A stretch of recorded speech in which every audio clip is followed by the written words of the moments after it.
Let's go ahead. About Jared today. Obviously, it's goals and points that are missed, but what else? Well, I mean, Canner's become a good, he's been a leader on our team throughout the entire year. So, again, injuries are part of the game. So it's unfortunate, but we'll be without him.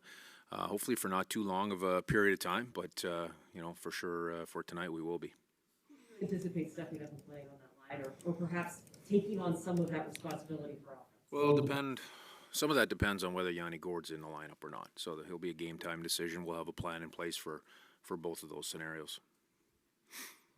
In terms of Jared, is it, can you be somewhat specific, upper body, lower body? Upper body. Is he dealing with an injury or something like that? It'll be a game time decision. Yeah, it'll be a game time decision. Grow tonight or drinks? Yes, Gruby tonight. Boston's obviously been rolling seemingly really since the start of the new year, offensively, defensively. They're just playing well. So even with all these lineup shuffling coming in, how do you approach a team that's on a heater like this?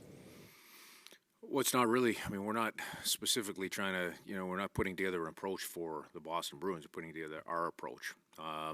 We're good when we manage the puck well, when we make good decisions, when we extend ozone time.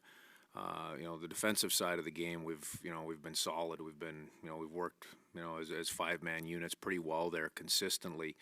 The part that makes us a hard team to play against is how well we play with the puck and the decisions we make as we get into the ozone.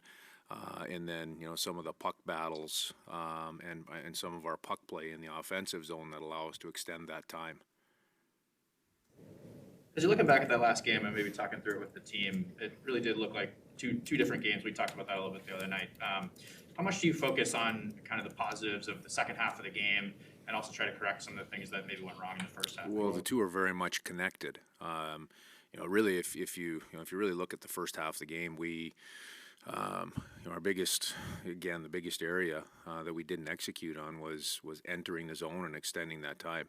I mean, we had 5 or 6 outnumbered situations in the first 15 minutes of that game. I don't know that we got a shot on goal, but more importantly, we didn't extend that ozone time. We were one and done in those scenarios.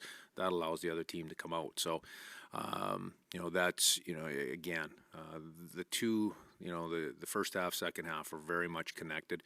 And that's the area that I would point to that we were much better in the second half in terms of our decisions on entries. And it's not all about pucks to the net. It's about what's available off that rush.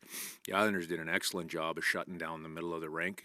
We continually forced pucks into that area in the first half of the hockey game. And because of that, we spent no time in the ozone. As soon as we flipped that around, when we ended up with 7 minutes of ozone time and an awful lot of real good opportunities in the second half of that game.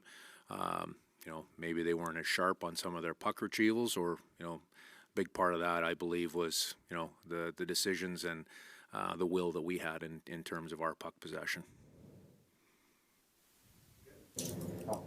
Thank you.